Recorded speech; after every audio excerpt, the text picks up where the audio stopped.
Good morning friend, myself MD Noor Islam. आज audio version मैं जो आपको देने जा रहा हूं, उस बुक का नाम है बड़ी सोच का बड़ा जादू। आइए शुरू करते हैं। बड़ी सोच का बड़ा जादू, चैप्टर नंबर 1। विश्वास कीजिए कि आप सफल हो सकते हैं और आप हो जाएंगे। सफलता यानी बहुत सी अद्भुत और अच्छी चीजें। सफलता का मतलब है अमीरी, शानदार घर, मजेदार छुट्टियां, यात्रा, नई चीजें, आर्थिक सुरक्षा, अपने बच्चों को ज्यादा से ज्यादा खुशहाली देना। सफलता का मतलब है प्रशंसा का पात्र बनना, लीडर बनना, अपने बिजनेस और सामाजिक जीवन में सम्मान पाना। सफलता का मतलब है आजादी, चिंताओं, डर, कुंठाओं और असफलता से आजादी। सफलता का मतलब है आत्मसम्मान, जिंदगी का असली सुख और जीवन में संतुष्टि। जो लोग आप पर निर्भर हैं उनके लिए अधिक से अधिक करने की क्षमता। सफलता का मतलब है जीतना। सफलता, उपलब्धि मनुष्य के जीवन का लक्ष्य है। हर इंसान सफलता चाहता है। हर इंसान चाहता है कि उसे जिंदगी का हर सुख मिले। कोई भी घिसट घिसट कर औसत जिंदगी नहीं जीना चाहता। कोई भी सेकंड क्लास नहीं दिखना चाहता या इस तरह का जीवन नहीं गुजारना चाहता। सफल जीवन का व्यवहारिक रास्ता हमें बाइबल की उस पंक्ति में दिखाया गया है जिसके अनुसार आस्था से पहाड़ हिलाए जा सकते हैं। यकीन कीजिए, सचमुच यकीन कीजिए कि आप पहाड़ हिला सकते हैं और आप वाकई ऐसा कर सकते हैं। ज्यादातर लोगों को यह यकीन ही नहीं होता कि उनमें पहाड़ हिलाने की क्षमता है। इसका परिणाम यह होता है कि वे ऐसा कभी नहीं कर पाते। किसी मौके पर आपने शायद किसी को यह कहते सुना होगा, ये सोचना बकवास है कि आप किसी पहाड़ को यह कहकर हिला सकते हैं, पहाड़ मेरे रास्ते से हट जाओ, ये नामुमकिन है। जो लोग इस तरह से सोचते हैं उन्होंने आस्था और इच्छा के बीच के अंतर को ठीक से नहीं समझा है। ये सच है कि केवल इच्छा करने भर से आप पहाड़ को नहीं हटा सकते। केवल इच्छा करने भर से आप एग्जीक्यूटिव नहीं बन जाते। केवल इच्छा करने भर से आप 5 बेडरूम और 3 बाथ वाले घर के मालिक नहीं बन जाते या आप अमीर नहीं बन जाते। केवल इच्छा करने भर से आप लीडर नहीं बन जाते। परंतु अगर आप में विश्वास हो तो आप पहाड़ को हिला सकते हैं। अगर आपको अपने सफलता का यकीन हो तो इस विश्वास के सहारे आप सफलता हासिल कर सकते हैं, दुनिया जीत सकते हैं। आस्था या विश्वास की शक्ति के बारे में कुछ भी जादुई या रहस्यमय नहीं है। विश्वास इस तरह काम करता है, मुझे विश्वास है कि मैं ये कर सकता हूँ वाला रवैया हमें वह शक्ति, योग्यता और ऊर्जा देता है जिसके सहारे हम वो काम कर पाते हैं। जब आपको यकीन होता है कि आप कोई काम कर सकते हैं तो आपको अपने आप पता चल जाता है कि इसे कैसे किया जा सकता है। हर दिन देश भर में युवा लोग नई नौकरियां शुरू कर रहे हैं। ये सभी युवक युवतियां चाहते हैं कि किसी दिन वे सफलता की चोटी पर पहुंचे और सफल बने, परंतु इनमें से ज्यादातर लोगों को यह विश्वास नहीं है कि वे कभी चोटी पर पहुंच पाएंगे और इसी कारण वे चोटी पर नहीं पहुंच पाते। अगर आप ये मान लेते हैं कि चोटी पर पहुंचना असंभव है तो आप उन सीढ़ियों को नहीं ढूंढ पाएंगे जिनके सहारे आप चोटी पर पहुंच सकते हैं। ऐसे लोग जिंदगी भर औसत आदमियों की तरह ही व्यवहार करते रहते हैं, परंतु इनमें से कुछ युवक युवतियों को विश्वास होगा कि वे सफल हो सकते हैं। वे अपने काम के प्रति मैं चोटी पर पहुंच कर दिखाऊंगा वाला रवैया रखते हैं और चूंकि उनमें जबरदस्त विश्वास होता है इसलिए वे चोटी पर पहुंच जाते हैं, ये जानते हुए कि वे भी सफल हो सकते हैं और ऐसा असंभव नहीं है। यह लोग अपने वरिष्ठ एग्जीक्यूटिव के व्यवहार को गौर से देखते हैं। वे सीखते हैं कि सफल लोग किस तरह समस्याओं को सुलझाते हैं और निर्णय लेते हैं। वे सफल लोगों के रवैये को ध्यान से देखते हैं। जिस आदमी को विश्वास होता है कि वो काम कर लेगा, उसे हमेशा उस काम को करने का तरीका सूझ जाता है। मेरी एक परिचित महिला ने 2 साल पहले यह फैसला किया कि वो मोबाइल फोन बेचने की सेल्स एजेंसी बनाएगी। उसे कई लोगों ने सलाह दी कि उसे ऐसा नहीं करना चाहिए क्योंकि वह ऐसा नहीं कर पाएगी। उस महिला के पास पूंजी के नाम पर सिर्फ $3000 थे और उसे बताया गया कि इस काम को शुरू करने के लिए इसे कई गुना ज्यादा पूंजी की जरूरत होती है। उसे समझाया गया इसमें प्रतियोगिता बहुत है और इसके अलावा आपको मोबाइल होम्स बेचने का कोई अनुभव भी नहीं है, आपको बिजनेस चलाने का अनुभव भी नहीं है। परंतु युवा महिला को अपनी क्षमताओं पर भरोसा था। उसे विश्वास था कि वो सफल होगी। वो मानती थी कि उसके पास पूंजी नहीं थी, कि बिजनेस में सचमुच बहुत प्रतियोगिता थी और यह कि उसके पास अनुभव नहीं था। परंतु उसने कहा, मुझे साफ दिख रहा है कि मोबाइल होम उद्योग तेजी से फैलने जा रहा है। इसके अलावा मैंने अपने इस बिजनेस में प्रतियोगिता का अध्ययन कर लिया है। मैं जानती हूँ कि मैं इस बिजनेस को इस शहर में सबसे अच्छे तरीके से कर सकती हूँ। मैं जानती हूँ कि मुझ में थोड़ी बहुत गलतियां तो होंगी, परंतु मैं चोटी पर तेजी से पहुंचना चाहती हूँ। और वो पहुंच गई। उसे पूंजी जुटाने में कोई खास समस्या नहीं आई। इस बिजनेस में सफलता के उसके दृढ़ विश्वास को देखकर दो निवेशकों ने उसके व्यवसाय में निवेश करने का जोखिम लिया और संपूर्ण आस्था के सहारे उसने असंभव को कर दिखाया। उसने बिना पैसा दिए एक ट्रेलर निर्माता से माल एडवांस ले लिया। पिछले साल उसने $1 लाख से ज्यादा कीमत के ट्रेलर बेचे। अगले साल उसका कहना है, मुझे उम्मीद है कि मैं $2 लाख का आंकड़ा पार कर जाऊंगी। विश्वास, दृढ़ विश्वास मस्तिष्क को प्रेरित करता है कि वह लक्ष्य को प्राप्त करने के तरीके, साधन और उपाय खोजे। और अगर आप यकीन कर लें कि आप सफल हो सकते हैं तो इससे दूसरे भी आप पर विश्वास करने लगते हैं। ज्यादातर लोग विश्वास की शक्ति में भरोसा नहीं करते, परंतु कई लोग करते हैं, जैसे अमेरिका के सक्सेसफुल विले में रहने वाले नागरिक। कुछ सप्ताह पहले मेरे एक दोस्त ने, जो स्टेट हाईवे डिपार्टमेंट में अधिकारी हैं, मुझे एक पहाड़ हिलाने वाला अनुभव बताया। पिछले महीने मेरे दोस्त ने बताया, हमारे विभाग ने कई इंजीनियरिंग कंपनियों को टेंडर नोटिस दिए। हमें अपने हाईवे बनाने के लिए किसी फर्म से 8 पुलों की डिजाइन बनवानी थी। पुलों की लागत $5 लाख थी। जिस भी इंजीनियर फर्म को चुना जाता, उसे डिजाइनिंग के काम के लिए 4% का कमीशन दिया जाना प्रस्तावित था, यानी $2 लाख। मैंने इस बारे में 21 डिजाइनिंग फर्म से बात की। सबसे बड़ी 4 फर्मों ने तो तत्काल प्रस्ताव भेज दिए। बाकी 17 कंपनियां छोटी थी, जिनमें से केवल 3 से 7 इंजीनियर ही थे। प्रोजेक्ट इतना बड़ा था कि इनमें से 16 तो इसके बड़े आकार को देखकर ही घबरा गई। उन्होंने इतने बड़े प्रोजेक्ट को देखा, अपने सिर को हिलाया और इस तरह की बात कही, ये हमारे लिए बहुत बड़ा प्रोजेक्ट है, काश हम इसे कर पाते, परंतु कोशिश करने से कोई फायदा नहीं। परंतु इनमें से एक छोटी फर्म ने, जिसके पास केवल 3 इंजीनियर थे, प्रोजेक्ट का अध्ययन किया और कहा, हम इसे कर सकते हैं, हम एक प्रस्ताव तो भिजवा ही देते हैं। उन्होंने प्रस्ताव भिजवाया और उन्हें यह काम मिल गया।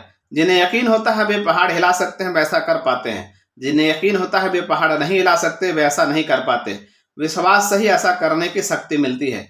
दरअसल आज के आधुनिक दौर में विश्वास के दम पर पहाड़ हिलाने से भी ज्यादा बड़ी चीजें करना मुमकिन है। आज के अंतरिक्ष अन्वेषण कार्यक्रम का सबसे मूलभूत तत्व यह है कि अंतरिक्ष को जीता जा सकता है। मनुष्य अंतरिक्ष में यात्रा कर सकता है। इस दृढ़ विश्वास के बिना हमारे वैज्ञानिकों ने वह साहस, उत्साह, रुचि पैदा नहीं हो पाती जिससे उन्हें आगे बढ़ने का हौसला मिलता। ये विश्वास कि कैंसर का इलाज किया जा सकता है हमें इस बात के लिए प्रेरित करता है कि हम इसके उपचार को खोजें और अंततः ऐसा उपचार हम खोज ही लेंगे।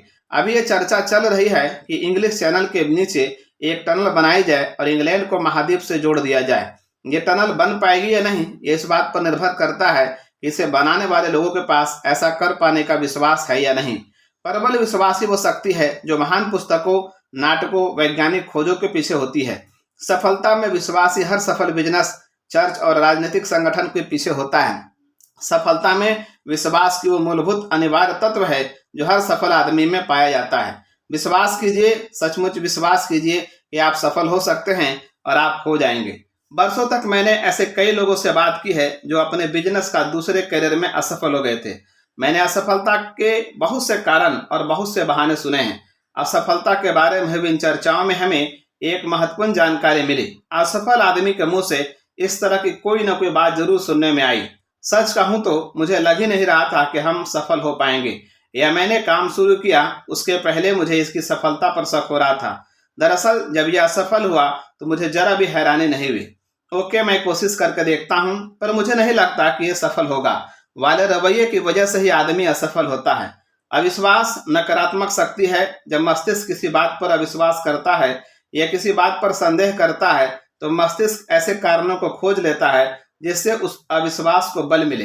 ज्यादातर असफलताओं के लिए जिम्मेदार है शंका, अविश्वास, असफल होने की अवचेतन इच्छा, सफल होने की सच्ची इच्छा ना होना। शंका कीजिए और असफल हो जाइए, जीत के बारे में सोचिए और सफल हो जाइए। एक युवा कहानीकार अपने लेखन महत्वाकांक्षाओं को लेकर मुझसे हाल में मिली। चर्चा उसके क्षेत्र के एक महान लेखक के बारे में होने लगी। ओह, उसने कहा, मिस्टर एक्स असाधारण लेखक है, परंतु मैं उनके जितने सफल नहीं हो सकती। उसके रवैये से मुझे बहुत निराशा हुई, क्योंकि मैं उस मिस्टर एक्स को जानता हूँ। उसमें ना तो असाधारण बुद्धि है, ना ही असाधारण प्रेरणा है, ना ही वे किसी और बात में सुपर है।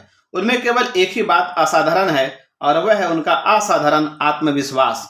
उन्हें दृढ़ विश्वास है कि वे सर्वश्रेष्ठ लेखक हैं और इसीलिए वे सर्वश्रेष्ठ लिखते हैं। लीडर का सम्मान करना अच्छी बात है, उससे सीखें, उसे ध्यान से देखें, उसका अध्ययन करें, परंतु उसकी पूजा ना करें।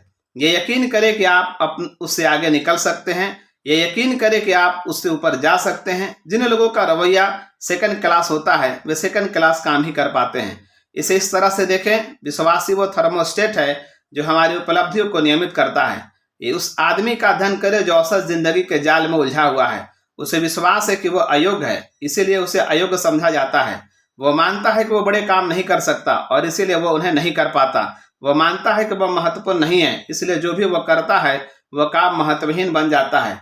समय के साथ साथ आत्मविश्वास का अभाव उसकी बातों, चाल ढाल और कामों में दिखने लगता है। जब तक कि वो अपने थर्मोसिस्ट को फिर से संतुलित नहीं करेगा, तब तक वो सिकुड़ता रहेगा, बोना होता जाएगा और अपने नजरों में छोटा होता जाएगा। और चूंकि दूसरे हम में वही देखते हैं जो हम अपने आप में देखते हैं, इसलिए वह अपने आसपास के लोगों की नजरों में भी छोटा होता जाएगा। अब उस आदमी की तरफ देखें जो आगे बढ़ रहा है। उसे विश्वास है कि वह योग्य है और इसलिए बाकी लोग भी उसे योग्य समझते हैं। उसे विश्वास है कि वह बड़े कठिन काम कर सकता है और इसलिए वह इन्हें कर लेता है। जो भी वह करता है, जिस तरह भी वह लोगों से बात करता है, उसका चरित्र, उसके विचार, उसका दृष्टिकोण, सभी बातों में वो झलकता है कि यह आदमी प्रोफेशनल्स है, ये एक महत्वपूर्ण आदमी है। कोई भी आदमी वैसा ही होता है जैसे कि उसके विचार होते हैं। बड़ी बातों में यकीन कीजिए, अपने थर्मोसिस्ट को आगे की तरफ सेट कीजिए। अपने सफलता के अभियान की शुरुआत इस सच्चे संजीदा विश्वास से कीजिए कि आप सफल हो सकते हैं। अगर आपको यकीन है कि आप महान बन सकते हैं तो आप सचमुच महान बन जाएंगे। कई साल पहले मैं डेंड्राइट में एक बिजनेसमैन समूह को संबोधित कर रहा था। चर्चा के बाद एक आदमी मेरे पास आया और उसने अपना परिचय देते हुए कहा, मुझे आपकी बातें पसंद आई, क्या आप मुझे कुछ मिनट का समय दे सकते हैं? मैं आपके साथ अपने व्यक्तिगत अनुभव पर चर्चा करना चाहता हूँ। कुछ ही समय बाद हम एक रेस्तरां में बैठे हुए थे। मेरा एक व्यक्तिगत अनुभव है, उसने शुरू किया, जो आपकी शाम की चर्चा से संबंधित था, जिसमें आपने कहा था कि आप किस तरह अपने दिमाग को अपना सहयोगी बनाएं, न कि अपना विरोधी। मैंने आज तक किसी को नहीं बताया कि मैंने किस तरह अपने आप को औसत लोगों की दुनिया से ऊपर उठाया है, परंतु मैं आपको ये बताना चाहता हूँ और मैं ये सुनना चाहूँगा। मैंने कहा, आज से 5 साल पहले मैं भी औरों की तरह ही था। मेरी जिंदगी घिसट भर रही थी, मेरी कमाई औसत थी, परंतु यह आदर्श नहीं थी। हमारा घर बहुत छोटा था और हमारे पास अपनी मनचाही चीजों को खरीदने के लिए पैसे नहीं रहते थे। मेरी पत्नी, भगवान उसका भला करे, इस बात की शिकायत नहीं करती थी, परंतु उसके चेहरे पर यह साफ लिखा हुआ था कि उसने भाग्य के सामने हार मान ली है और वो सचमुच खुश नहीं थी। अपने अंदर मैं असंतुष्ट महसूस कर रहा था जब मैंने देखा कि मैं किस तरह अपनी अच्छी पत्नी और 2 बच्चों को आदर्श जीवन शैली नहीं दे पा रहा हूँ, तो मुझे अंदर से बहुत चोट पहुंची। परंतु आज सब कुछ बदल गया है। मेरे दोस्त ने कहा, आज हम 2 एकड़ के प्लॉट पर बने अपने सुंदर नए घर में रहते हैं, जो यहाँ से 200 मील दूर है। आज हमें इस बात की चिंता नहीं है हम अपने बच्चों को अच्छे कॉलेज में भेज पाएंगे या नहीं। आज मेरी पत्नी जब नए कपड़े खरीदती है तो उसे यह नहीं लगता जैसे उसने कोई गुनाह कर दिया है। अगली गर्मियों में हम लोग 1 महीने की छुट्टियां मनाने यूरोप जा रहे हैं। हम सचमुच जिंदगी का आनंद ले रहे हैं। ऐसा कैसे हुआ, मैंने पूछा। उसका जवाब था, आपने आज रात एक बात कही थी, अपने विश्वास की शक्ति का दोहन करें। मैंने वही किया और नतीजा आपके सामने है। 5 साल पहले मैंने डेट्रॉइट की एक टूल एंड डाई कंपनी के बारे में सुना। हम उस वक्त क्वीनलैंड में रह रहे थे। मैंने फैसला किया कि कोशिश करने में हर्जी क्या है, शायद यहाँ थोड़ा ज्यादा तनख्वाह मिल जाए। मैं यहाँ रविवार की शाम को ही आ गया, जबकि इंटरव्यू सोमवार को था। डिनर के बाद मैं अपने होटल के कमरे में बैठा हुआ था और ना जाने क्यों मैं खुद को कोसने लगा। आखिर क्यों, मैंने खुद से पूछा, आखिर क्यों मैं एक असफल आदमी की तरह मिडिल क्लास के दलदल में फंसा हुआ हूँ? आखिर क्यों थोड़ी ज्यादा तनख्वाह के लिए मैं नौकरी हासिल करने की कोशिश कर रहा हूँ? मैं आज तक ये नहीं जान पाया मैंने ऐसा क्यों किया। परंतु इसके बाद मैंने होटल का नोटपैड लिया। नोटपैड में मैंने अपने से ज्यादा सफल 5 लोगों के नाम लिखे, जिन्हें मैं वर्षों से जानता था और जिनकी आमदनी और नौकरियां मुझसे काफी बेहतर थीं। 2 तो मेरे पुराने पड़ोसी थे जो अब एक पॉश कॉलोनी में रहते थे। 2 लोगों के लिए मैं पहले काम किया करता था और एक मेरा रिश्तेदार था। इसके बाद मैंने खुद से पूछा, मेरे इन 5 दोस्तों में ऐसा क्या था जो मुझ में नहीं था? मैंने अपनी और उसकी बुद्धि की तुलना की और ईमानदारी से विश्लेषण करने पर पाया कि जहां तक बुद्धि का सवाल था, वे मुझसे बेहतर नहीं थे, ना ही वे मुझसे शिक्षा, चरित्र या व्यक्तिगत आदतों में बेहतर थे। आखिरकार मैं सफलता के ऐसे गुण पर आया जिसके बारे में काफी चर्चा होती है, पहल करना। मुझे मानने में काफी दिक्कत हुई, पर इसे मानने के सिवा कोई चारा नहीं था। इस मामले में मेरा रिकॉर्ड उनकी तुलना में काफी नीचे था। यह सब सोचते सोचते सुबह के 4 बज गए, परंतु मेरा दिमाग बिल्कुल स्पष्ट सोच रहा था।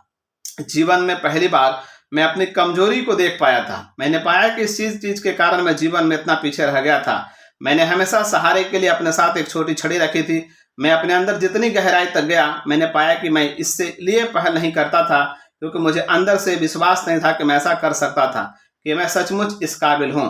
पूरी रात में ही सोचता रहा कि आत्मविश्वास की कमी के कारण ही मैंने अपने मस्तिष्क को अपना विरोधी बना लिया था। मैंने पाया कि मैं खुद को यही बताता था कि मैं आगे क्यों नहीं बढ़ सकता, जबकि मुझे खुद को यह बताना चाहिए था मुझे आगे क्यों बढ़ना चाहिए। मैं अपने आप को सस्ते में बेच रहा था। अपने नज़रों में गिरा होने के कारण ही मैं लोगों की नज़रों में भी गिरा हुआ था। ये मेरी हर बात में स्पष्ट रूप से दिख रही थी। तभी मुझे ये समझ में आया कि जब तक मैं खुद में विश्वास नहीं करूंगा, तब तक कोई दूसरा भी मुझ पर विश्वास नहीं करेगा। उसी समय मैंने फैसला किया, अब सेकंड क्लास की जिंदगी खत्म, आगे से मैं खुद को सस्ते में नहीं बेचूंगा। अगली सुबह भी मुझे वही आत्मविश्वास था। नौकरी के उस इंटरव्यू में मेरे विश्वास का पहला इम्तहान हुआ।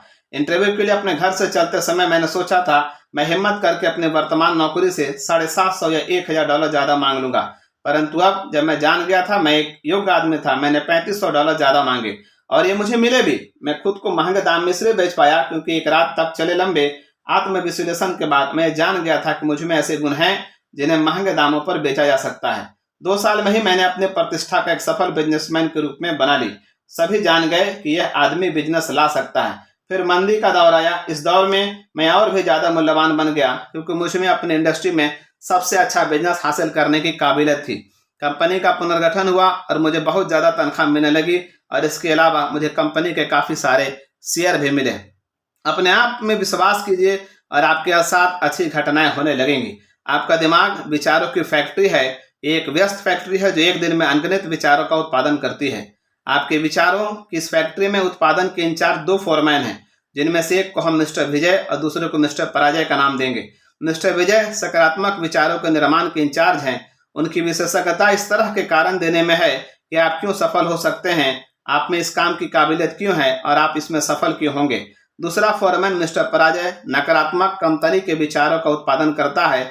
यह फोरमैन इस तरह के कारण ढूंढने में महारत रखता है कि आप कोई काम क्यों नहीं कर सकते, कि आप क्यों कमजोर हैं, कि आप क्यों अक्षम हैं। उसकी विशेषज्ञता इस तरह के विचारों की श्रृंखला ढूंढने में है कि आप क्यों असफल हो जाएंगे।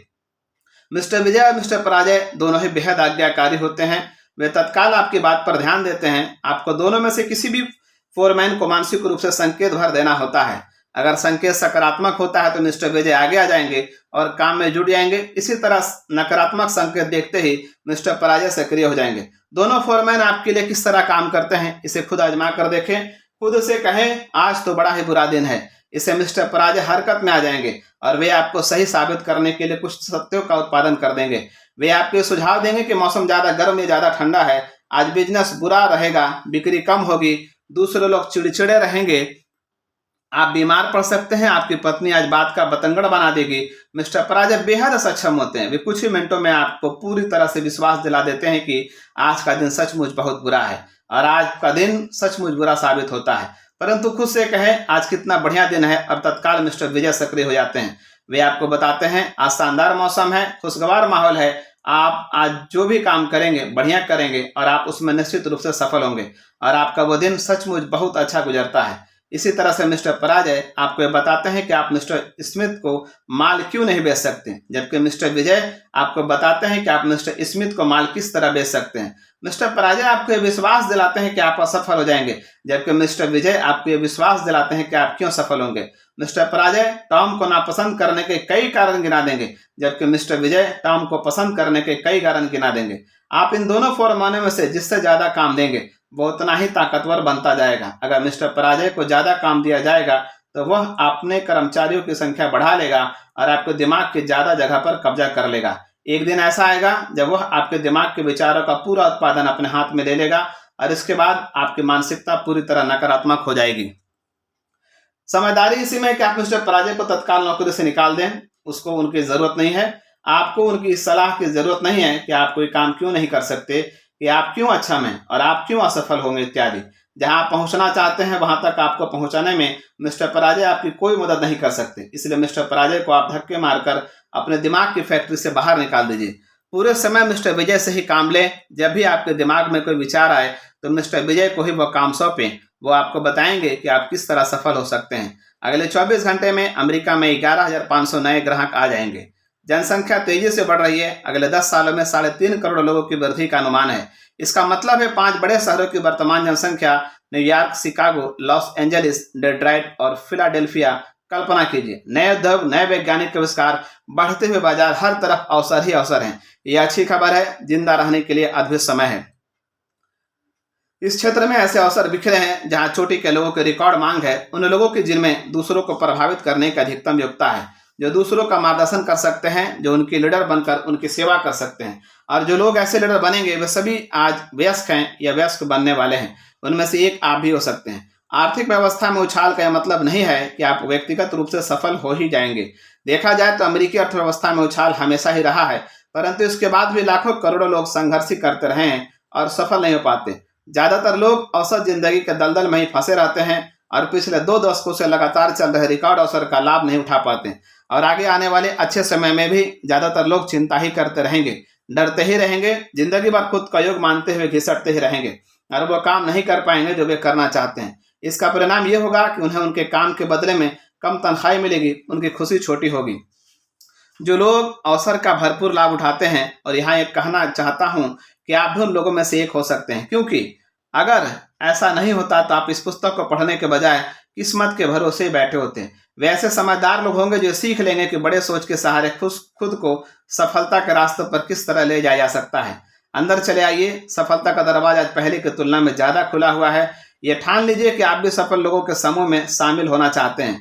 आप भी अपनी मनचाही चीज हासिल करना चाहते हैं। सफलता की तरफ ये आपका पहला कदम होगा। ये एक मूलभूत कदम है। इस कदम को उठाए बिना काम नहीं चलेगा।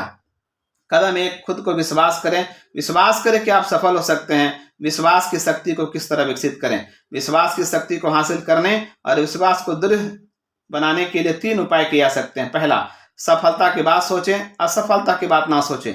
नौकरी में, घर पर असफलता की जगह सफलता के बारे में सोचें।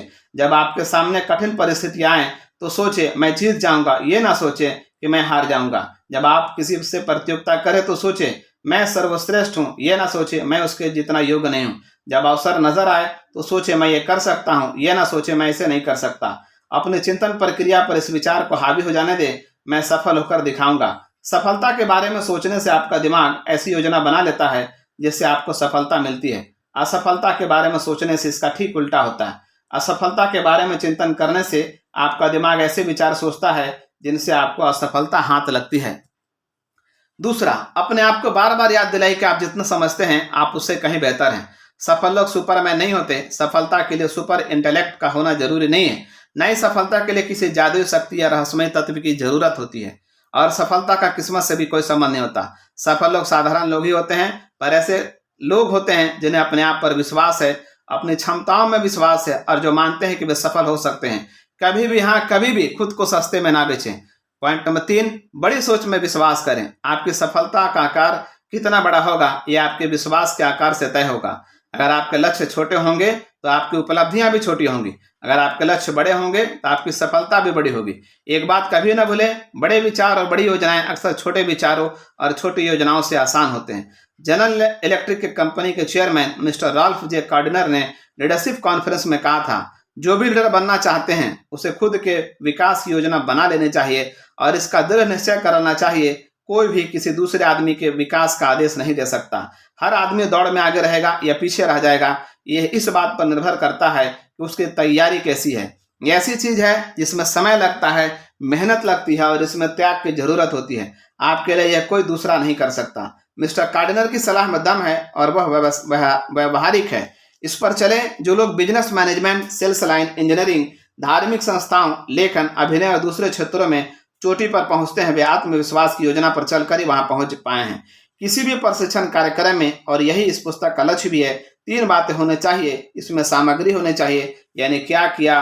दूसरी बात ये, इसमें तरीका होना चाहिए, यानी कैसे किया जाए। और तीसरी बात यह है कि इसे एसिड टेस्ट में खरा उतरना चाहिए, यानी कि इससे परिणाम मिलना चाहिए। क्या किया जाए इस बारे में सफलता का आपका व्यक्तिगत प्रशिक्षण कार्यक्रम सफल लोगों के रवैये और तकनीकों के अध्ययन से संबंधित है। वे किस तरह खुद को सफल बनाते हैं, वे किस तरह बाधाओं का सामना करते हैं और उन्हें पार करते हैं, वे किस तरह दूसरों का सम्मान हासिल करते हैं, कौन सी चीज है जो उन्हें साधारण लोगों से अलग करती है, सफल लोग किस तरह सोचते हैं, आत्म विकास कैसे किया जाए वाला हिस्सा आपकी कार्य योजना बनाएगा वो हर अध्याय में मिलेगा। इससे काम को दिशा मिलती है। इस पर अमल करें और इसके परिणामों को खुद महसूस करें। और इस पुस्तक में इस प्रशिक्षण के सबसे महत्वपूर्ण भाग यानी कि परिणामों पर भी ध्यान दिया गया है। यहाँ पर जो कार्यक्रम दिया जा रहा है, अगर आप उसे अमल में लाते हैं तो आपको ऐसी सफलता मिलेगी और इतने बड़े पैमाने पर सफलता मिलेगी जिसकी आपने सपने में भी कल्पना नहीं की होगी। सफलता के आपके व्यक्तिगत प्रशिक्षण कार्यक्रम में आपको कई लाभ होंगे। आपका परिवार आपका ज्यादा सम्मान करने लगेगा। आपके दोस्त और आपके सहयोगी आपकी प्रशंसा करने लगेंगे। आप अधिक उपयोगी होंगे। आपके पास स्टेटस होगा, लोकप्रियता होगी, ज्यादा तनख्वाह होगी और आप बेहतर जीवन शैली का आनंद ले पाएंगे। अपने को सिखाने का जिम्मा आप ही का है। कोई दूसरा आदमी आपको सिर पर खड़ा रहकर आपको ये नहीं बताएगा कि आपको क्या करना है और कैसे करना है। ये पुस्तक आपको रास्ता दिखाएगी, परंतु आप और केवल आप ही खुद को समझ सकते हैं। केवल आप ही खुद को यह आदेश दे सकते हैं कि आप इस पुस्तक में दिए गए सिद्धांतों पर चलेंगे। केवल आप ही अपनी प्रगति का मूल्यांकन कर सकते हैं। जब आप अपने रास्ते में थोड़ा सा भटक जाएं, तो केवल आप ही अपनी गलती सुधार कर सही रास्ते पर जा सकते हैं। 100 बात की एक बात, आपको ही खुद को इस काबिल बनाना है कि आप बड़ी से बड़ी सफलता हासिल कर सकें। आपके पास पहले से एक ऐसी प्रयोगशाला है जिसमें आप काम करते हैं और अध्ययन करते हैं। आपकी प्रयोगशाला आपके आसपास ही है। आपकी प्रयोगशाला में इंसान रहते हैं। इस प्रयोगशाला में मानवीय कार्यों की तरह के उदाहरण हैं। अगर आप अपने इस प्रयोगशाला में खुद को वैज्ञानिक समझ लें तो आप बहुत कुछ सीख सकते हैं। और इससे भी बड़ी बात यह कि यहाँ आपको कुछ खरीदना नहीं पड़ता, इसका कोई किराया नहीं देना पड़ता, यहाँ तक कि किसी तरह की फीस नहीं लगती। आप इस प्रयोगशाला का उपयोग मुफ्त में कर सकते हैं। अपनी प्रयोगशाला का डायरेक्टर के रूप में आपको वही करना है जो हर वैज्ञानिक करता है। आपको अवलोकन और प्रयोग करना होगा। क्या आपको इस बात से हैरानी नहीं होती कि हमारे चारों तरफ जिंदगी भर इतने सारे लोग रहते हैं, फिर भी ज्यादातर लोग ये नहीं जान पाते कि इंसान के व्यवहार के पीछे क्या कारण होते हैं। ज्यादातर लोग ये जानते ही नहीं कि अवलोकन कैसे किया जाता है। इस पुस्तक का एक महत्वपूर्ण लक्ष्य आपको ये सिखाना भी है कि आप अवलोकन कैसे करें। इंसान के कामों के पीछे छुपे कारणों को किसी तरह समझें। आप खुद से सवाल पूछ सकते हैं, ऐसा क्यों है कि जॉन इतना सफल है जबकि टॉम सिर्फ दिन गुजार रहा है। कुछ लोगों के इतने सारे दोस्त क्यों होते हैं जबकि कई लोगों के बहुत कम दोस्त क्यों होते हैं। लोग एक आदमी की कही बातों पर विश्वास क्यों कर लेते हैं जबकि वे किसी दूसरे आदमी की कही भी उसी बात पर विश्वास क्यों नहीं करते। एक बार आप प्रशिक्षित हो जाएं तो आपको सिर्फ अवलोकन करने की आसान प्रक्रिया से ही बहुमूल्य सबक सीखने को मिलेंगे। यहाँ 2 विशेष सुझाव दिए गए हैं जिनके माध्यम से आप अवलोकन की कला सीख सकते हैं। आप अपने आसपास के 2 सबसे सफल और असफल लोगों का अध्ययन के लिए चुनें। फिर जैसे जैसे आप ये पुस्तक पढ़ते जाएंगे, ये देखेंगे कि आपका सफल मित्र किस तरह सफलता के इन सिद्धांतों पर चलता है। ये भी देखें कि इस तरह के लोगों को अध्ययन से आप खुद इस पुस्तक में दिए गए सिद्धांतों की सच्चाई को परख सकेंगे। दूसरे आदमी के साथ किसी भी तरह के संपर्क में आपको सफलता के सिद्धांत आजमाने का मौका मिलता है। अध्याय नंबर 2, बहाना टाइटिस का इलाज कराइए। यह असफलता की बीमारी है। क्योंकि सफलता का संबंध लोगों से है, इसलिए सफल होने के लिए जरूरी है कि आप लोगों को अच्छी तरह समझ लें। अगर आप लोगों को ध्यान से देखेंगे तो आप उनसे यह सीख सकते हैं कि जिंदगी में सफल कैसे हुआ जा सकता है। और यह सीखने के बाद आप उस सबक को अपने जीवन में उतार भी सकते हैं, अभी हाल बिना देरी के। लोगों का अध्ययन गहराई से करो। जब आप ऐसा करेंगे तो आप देखेंगे कि असफल लोगों को दिमाग की एक भयानक बीमारी होती है। हम इस बीमारी को अपेंडिसाइटिस की तर्ज पर बहाना साइटिस का नाम दे सकते हैं। हर असफल व्यक्ति में यह बीमारी बहुत विकसित अवस्था में पाई जाती है और ज्यादातर आम आदमियों में यह बीमारी थोड़ी बहुत तो होती है। आप पाएंगे कि बहाना-टाइटिस की बीमारी सफल और असफल आदमियों के बीच का सबसे बड़ा अंतर होता है। सफलता की सीढ़ियों पर बिना रुके चढ़ने वाला आदमी बहाना-टाइटिस का रोगी नहीं होता, जबकि असफलता के ढलान पर लगातार फिसलने वाला आदमी बहाना-टाइटिस से गंभीर रूप से पीड़ित होता है। अपने आसपास के लोगों को देखने पर आप पाएंगे जो आदमी जितना सफल होता है वो उतना ही कम बहाने बनाता है, परंतु जो आदमी कहीं नहीं पहुंच पाता और उसके पास कहीं पहुंचने की कोई योजना भी नहीं होती, उसके पास बहाने थोक में मौजूद रहते हैं। असफल लोग जल्दी से बता देते हैं कि उन्होंने अमुक काम क्यों नहीं किया, वे इसे क्यों नहीं करते या वे उसे क्यों नहीं कर सकते, या यह कि वे असफल क्यों हैं। सफल लोगों की जिंदगी का अध्ययन कीजिए और आप उन सब में एक बात पाएंगे। असफल लोग जो बहाने बनाते हैं, सफल आदमी भी वही बहाने बना सकता है, परंतु वो बहाने नहीं बनाता। मैं जितने भी बेहद सफल बिजनेसमैनों, मिलिट्री ऑफिसरों, सेल्समैनों, प्रोफेशनल व्यक्तियों या किसी भी क्षेत्र के अग्रणी लोगों से मिला हूं या जिनके बारे में मैंने सुना है, उनके सामने बहानों की कोई कमी नहीं थी।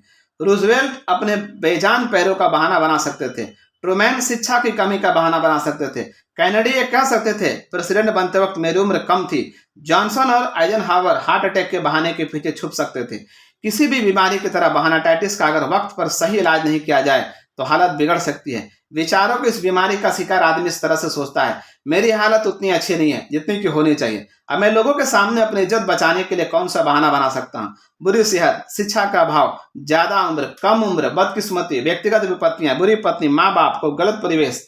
असफलता की बीमारी से पीड़ित व्यक्ति जब किसी अच्छे बहाने को चुन लेता है तो फिर वह इसे कस कर जकड़ लेता है। फिर उस बहाने के सहारे लोगों को और खुद को ये समझाता है कि वो जीवन में आगे क्यों नहीं बढ़ पा रहा है। और हर बार जब आप ये बीमार आदमी बहाना बनाता है तो वो बहाना उसके अवचेतन मन में और गहराई तक चला जाता है। जब हम उनमें दोहराव की खाद डालते हैं तो विचार, चाहे वे सकारात्मक हो या नकारात्मक, ज्यादा तेजी से फलने फूलने लगते हैं। शुरुआत में तो ये बहानाटाइटिस का रोगी जानता है कि उसका बहाना कमोबेश झूठ है, परंतु वो जितनी ज्यादा बार बहाने को दोहराता है उतना ही उसे लगता है कि यही सच है और यही उसकी असफलता का कारण है।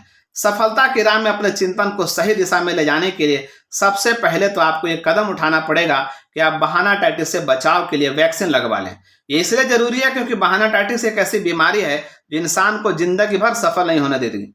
बहानाटाइटिस की बीमारी कई तरह की होती है, परंतु मोटे तौर पर ये 4 प्रकार की होती है। सेहत का बहानाटाइटिस, बुद्धि का बहानाटाइटिस, उम्र का बहानाटाइटिस और किस्मत का बहानाटाइटिस। आइए देखें कि हम इन सब में खुद को किस तरह बचा सकते हैं। बहानाटाइटिस के 4 सबसे लोकप्रिय रूप। पहला, मैं क्या करूं, मेरी तबीयत ही ठीक नहीं रहती।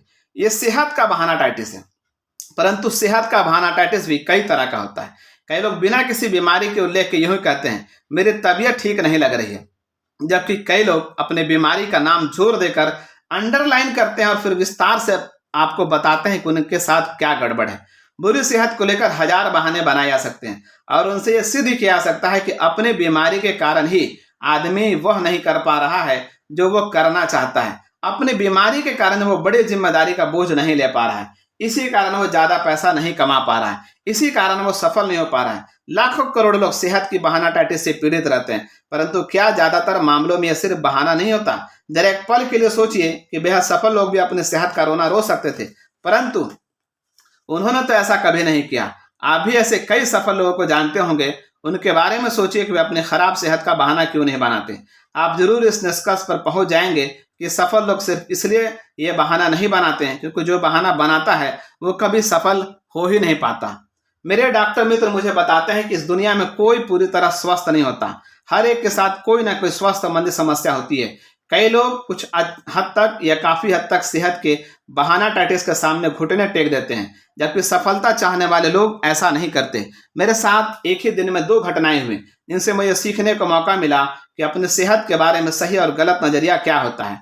क्यूलैंड में मेरे भाषण के बाद 30 साल का एक आदमी मुझसे अकेले में मिला। उसने कहा उसे भाषण तो बहुत बढ़िया लगा, परंतु उसने ये भी कहा, पर मुझे नहीं लगता कि आपके विचारों से मुझे कोई फायदा हो सकता है। उसने बताया, मुझे हृदय रोग है और मुझे खुद का ध्यान रखना पड़ता है। इसके बाद उसने मुझे यह भी बताया कि वो 4 डॉक्टरों के पास जा चुका है, परंतु डॉक्टर उसके दिल में कोई बीमारी नहीं ढूंढ सके।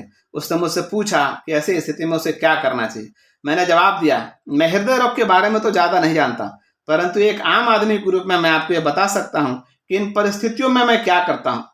पहली बात तो ये कि मैं सबसे अच्छे हृदय रोग चिकित्सक के पास जाता और उसकी राय को अंतिम मान लेता। आपने पहले ही 4 डॉक्टरों से चेकअप करवा लिया है और उन्हें आपके दिल में कोई खराबी नजर नहीं आई, तो आप 5वें डॉक्टर का फैसला आपको मान लेना चाहिए। हो सकता है कि आपको हृदय में कोई रोग नहीं हो और यह सिर्फ आपके मन का वहम हो, परंतु अगर आप इसकी चिंता करोगे तो एक न एक दिन आपको सचमुच हृदय रोग हो जाएगा। अगर आप बीमारी के बारे में सोचते रहेंगे, उसे खोजते रहेंगे, उसकी चिंता करते रहेंगे, तो अक्सर आप इसी वजह से बीमार पड़ जाएंगे। मैं आपकी दूसरी सलाह यह देना चाहता हूं कि आप डॉक्टर सिंडलर की महान पुस्तक how to live 365 days a year पढ़ें। डॉक्टर सिंडलर इस पुस्तक में बताते हैं कि अस्पताल में जो मरीज भर्ती होते हैं उनमें से 3/4 लोगों को दरअसल कोई शारीरिक बीमारी होती ही नहीं है। उनकी बीमारी का असल कारण मानसिक या भावनात्मक होता है। जरा सोचिए, हमारे देश के 3/4 लोग सिर्फ इसलिए अस्पताल के बिस्तर पर पड़े हुए हैं क्योंकि वे अपनी भावनाओं को काबू में नहीं रख पाए। डॉक्टर सिंडलर की पुस्तक पढ़ें और इसके बाद भावनाओं को मैनेज करना सीखें। तीसरी बात यह है कि मैं जब तक जिंदा दिल बने रहने का निश्चय करूंगा, जब तक मैं मर ही ना जाऊं। फिर मैंने इस परेशान आदमी को वही सलाह दी जो मेरे वकील दोस्त ने मुझे कई साल पहले दी थी। वकील दोस्त को टीबी थी, परंतु इसके बाद भी वो वकालत करता रहा, अपने परिवार का मुखिया बना रहा और जीवन का पूरा आनंद लेता रहा। अभी मेरे उस वकील दोस्त की उम्र 78 वर्ष है। उसने अपनी फिलॉसफी बताई, मैं तब तक जिंदा दिल रहूंगा जब तक कि मैं मर न जाऊं।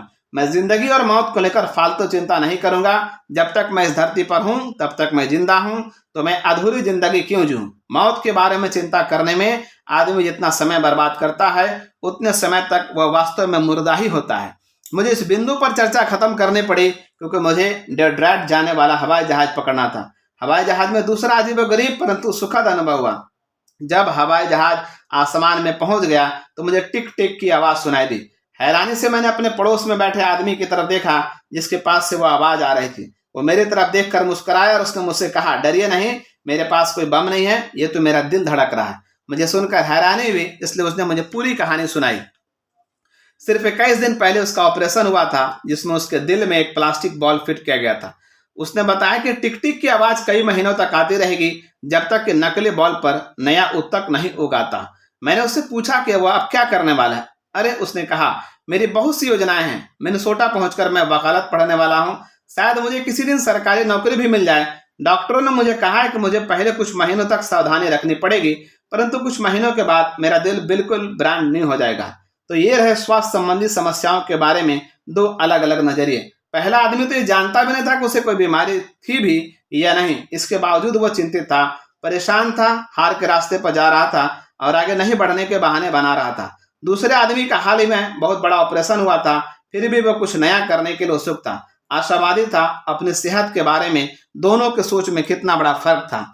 सेहत के बहाना टाइटिस का मुझे व्यक्तिगत अनुभव भी है। मुझे डायबिटीज है। जब मुझे ये बीमारी हुई कोई 5000 इंजेक्शन पहले, तो डॉक्टर ने मुझे यह हिदायत दी थी, डायबिटीज एक शारीरिक बीमारी है, परंतु अगर इसके बारे में आपका नजरिया नकारात्मक रहेगा तो आप बहुत परेशान रहेंगे और आपकी बीमारी भी बढ़ सकती है। अगर आप इसके बारे में चिंता करते रहेंगे तो आपकी जिंदगी नर्क बन सकती है। डायबिटीज होने के बाद मैं बहुत से डायबिटीज के मरीजों के संपर्क में आया। मैं आपको बता दूं, इस बीमारी के बारे में लोगों के कितने विरोधाभासी विचार होते हैं। एक आदमी को यह बीमारी शुरुआती अवस्था में है और वह इसे लेकर बहुत परेशान रहता है। जरा सा मौसम बदलता है और वो घबरा जाता है, मूर्खतापूर्ण रूप से अपने आप को लबादे में छुपा लेता है। उसे इन्फेक्शन से इतना डर लगता है कि वो सर्दी खांसी वाले आदमी को देखते ही दूर भाग जाता है।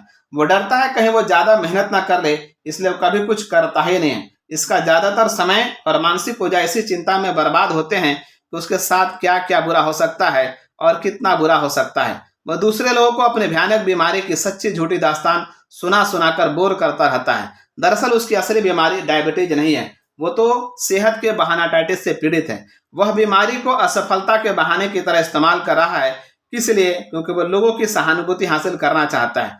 दूसरी तरफ एक बड़ी प्रकाशक फर्म का डिवीजन मैनेजर है जो डायबिटीज का गंभीर रोगी है। वो ऊपर वाले मरीज से 30 गुना ज्यादा इंसुलिन लेता है, परंतु वह बीमारों की तरह नहीं जीता है। उसे अपने काम में मजा आता है और वह जिंदगी का पूरा रस लेता है। एक दिन उसने मुझसे कहा, देखा जाए तो डायबिटीज एक समस्या तो है, पर दाढ़ी बनाना भी तो एक समस्या है और मैं इस बारे में चिंता कर कर के सचमुच बीमार नहीं पड़ना चाहता। अब मैं इंसुलिन के इंजेक्शन लेता हूं तो मैं अपनी बीमारी को नहीं कोसता हूं, बल्कि उस आदमी को दवाई देता हूं जिसने इंसुलिन की खोज की है। मेरा एक बहुत अच्छा दोस्त 1945 में जब युद्ध से लौटा तो उसका एक हाथ कटा हुआ था। इसके बावजूद जॉन हमेशा मुस्कुराता रहता था, हमेशा दूसरों की मदद करता रहता था। मैं जितने भी आशावादी लोगों को जानता हूं, जॉन उन सब से ज्यादा आशावादी था। एक दिन मैंने उसके कटे हुए हाथ के बारे में लंबी चर्चा की। उसने कहा, मेरा सिर्फ एक हाथ नहीं, ये सही बात है कि 2 हाथ हमेशा एक हाथ से अच्छे होते हैं, परंतु पूरे शरीर को बचाने के लिए अगर हाथ काटना पड़े तो ये महंगा सौदा नहीं है। और फिर मेरी जीवन शक्ति तो अब भी 100% बची हुई है। मैं कृतज्ञ हूं क्योंकि मैं जिंदा हूं और मेरी पूरी जीवन शक्ति अब भी बची हुई है। मेरा एक और विकलांग दोस्त एक बेहतरीन गोल्फर है। एक दिन मैंने उससे पूछा, वो सिर्फ एक हाथ से इतना अच्छा कैसे खेल सकता है, जबकि दोनों हाथों से खेलने वाले ज्यादातर गोल्फर उसके जितना अच्छा नहीं खेल पाते। उसने मेरी बात का जोरदार जवाब दिया, ये मेरा अनुभव रहा है कि सही रवैया और एक बाह वाला आदमी गलत रवैया और दोनों बाह वाले आदमी को हमेशा हरा सकता है। इस बारे में कुछ देर सोचे। ये ना सिर्फ गोल के मैदान पर सच है, बल्कि ये जिंदगी के हर क्षेत्र में सच है। सेहत के बहाना टाइटिस से बचने के 4 तरीके। पहला, सेहत के बहाना टाइटिस से बचाव के सर्वश्रेष्ठ वैक्सीन के 4 डोज हैं। पहला, अपनी सेहत के बारे मत करिए। आप किसी बीमारी के बारे में जितनी ज्यादा बात करेंगे, चाहे वो साधारण सी सर्दी ही क्यों ना हो, वो बीमारी उतनी ही बिगड़ती जाएगी। बुरी सेहत के बारे में बातें करने कांटों को खाद देने की तरह है। इसके अलावा अपने सेहत के बारे में बातें करते रहना एक बुरी आदत है। इससे लोग बोर हो जाते हैं। इससे आपको आत्म केंद्रित और बुढ़िया की तरह बातें करने वाला समझा जा सकता है। सफलता की चाह रखने वाले आदमी अपनी बुरी सेहत के बारे में चिंता नहीं करता। अपनी बीमारी का रोना रोने से आपको थोड़ी सहानुभूति तो मिल सकती है, और मैं सख्ती शब्द पर जोर देना चाहूंगा, परंतु जो आदमी हमेशा शिकायत करता रहता है उसे कभी किसी का सम्मान, आदर या वफादारी नहीं मिल सकती। पॉइंट नंबर 2, अपनी सेहत के बारे में फालतू की चिंता करना छोड़ दीजिए। डॉक्टर वाल्टर विश्व प्रसिद्ध मेयो क्लिनिक में एमिरेट्स कंसल्टेंट हैं। उन्होंने हाल ही में लिखा है, मैं हमेशा फिजूल की चिंता करने वाले लोगों को ऐसा ना करने की सलाह देता हूं। उदाहरण के तौर पर मैंने एक आदमी को देखा जिसे इस बात का पूरा भरोसा था कि उसका गॉल ब्लैडर खराब है। हालांकि 8 बार अलग अलग क्लिनिकों में एक्सरे कराने पर भी उसका गॉल ब्लैडर पूरी तरह सही दिख रहा था, और डॉक्टरों का कहना था कि वो सिर्फ उसके मन का भ्रम है, दरअसल उसे कोई बीमारी नहीं है। मैंने उससे विनती की कि वो अब तो मेहरबानी करके अपने गॉल ब्लैडर का एक्सरे कराना छोड़ दे। मैंने सेहत का जरूरत से ज्यादा ध्यान रखने वाले सैकड़ों लोगों को बार बार जबरन ईसीजी कराते देखा है, और मैंने उनसे भी यही विनती की है कि वे अपनी बीमारी के बारे में फालतू की चिंता करना छोड़ दें। पॉइंट नंबर 3, आपकी सेहत जैसी भी हो, आपको उसके लिए कृतज्ञ होना चाहिए। एक पुरानी कहावत है, मैं अपने फटे हुए जूतों को लेकर दुखी हो रहा था, परंतु जब मैंने बिना पैरों वाले आदमी को देखा तो मुझे ऊपर वाले से कोई शिकायत नहीं रही। इसके बजाय मैं कृतज्ञ हो चला। इस बात पर शिकायत करने के बजाय कि आपकी सेहत में क्या अच्छा नहीं है, आपको इस बारे में खुश और कृतज्ञ होना चाहिए कि आपकी सेहत में क्या अच्छा है। अगर आप कृतज्ञ होंगे तो आप कई असली बीमारियों से भी बचे रहेंगे। पॉइंट नंबर 4, अपने आप को अक्सर याद दिलाएं कि जंग लगने से बेहतर है घिस जाना। आपको जीवन मिला है मजे लेने के लिए, इसे बर्बाद मत कीजिए। जिंदगी जीने के बजाय अगर आप चिंता करते रहेंगे तो आप जल्दी किसी अस्पताल में भर्ती नजर आएंगे। पॉइंट नंबर 2, परंतु मेरे पास सफल आदमियों जितनी बुद्धि नहीं है। बुद्धि का बहाना टाइटिस, या मेरे पास उतनी बुद्धि नहीं है, बहुत लोकप्रिय बहाना है। वास्तव में इतना आम है कि हमारे आसपास के तकरीबन 95% लोगों में किसी न किसी रूप में मौजूद रहता है। बहाना टाइटिस के बाकी रूपों में तो आदमी बढ़ चढ़ कर बातें करता है, परंतु इस किस्म के बहाना टाइटिस यानी बुद्धि के बहाना टाइटिस में आदमी चुपचाप दुखी होता रहता है। ज्यादातर लोग दूसरों के सामने यह मानने को तैयार नहीं होते कि उनमें पर्याप्त बुद्धि या समझ नहीं है, परंतु वे अंदर से बात महसूस करते हैं। जब बुद्धि की बात आती है तो हम में से ज्यादातर लोग 2 तरह की मूलभूत गलतियां करते हैं। पहला, हम अपनी बुद्धि को कम आंकते हैं, और दूसरा, हम दूसरे आदमी की बुद्धि को ज्यादा आंकते हैं। इन गलतियों के कारण लोग काफी नुकसान में रहते हैं। वे चुनौतीपूर्ण परिस्थितियों का सामना करने में असफल रहते हैं, क्योंकि इनमें बुद्धि की जरूरत होती है और उनमें हिसाब से उनमें बुद्धि है ही नहीं। परंतु तभी वहां एक ऐसा आदमी आता है जो बुद्धि के बारे में जरा भी विचार नहीं करता और उसे वो काम मिल जाता है। दरअसल महत्व इस बात का नहीं है कि आप में कितनी बुद्धि है, बल्कि इस बात का है कि जो आपके पास है आप उसका किस तरह उपयोग करते हैं। आपकी बुद्धि की मात्रा से ज्यादा महत्वपूर्ण है वह चिंतन या वह नजरिया जो आपकी बुद्धि को दिशा दिखा रहा है। मुझे इस बात को दोहराने दें क्योंकि यह बहुत ही महत्वपूर्ण है। आपकी बुद्धि की मात्रा से ज्यादा महत्वपूर्ण है वो चिंतन या वह नजरिया जो आपकी बुद्धि को दिशा दिखा रहा है। देश के मशहूर डॉक्टर एडवर्ड टेलर से एक बार किसी ने यह सवाल पूछा, क्या कोई भी बच्चा वैज्ञानिक बन सकता है? टेलर ने जवाब दिया, वैज्ञानिक बनने के लिए तूफानी दिमाग की जरूरत नहीं होती, न ही चमत्कारी याददाश्त की जरूरत होती है, न ही जरूरी है कि बच्चा स्कूल में बहुत अच्छे नंबरों से पास हो। वैज्ञानिक बनने के लिए केवल जरूरी है कि बच्चे को विज्ञान में काफी रुचि हो। उसकी रुचि जितनी ज्यादा होगी ये उतना ही बड़ा वैज्ञानिक बन सकता है।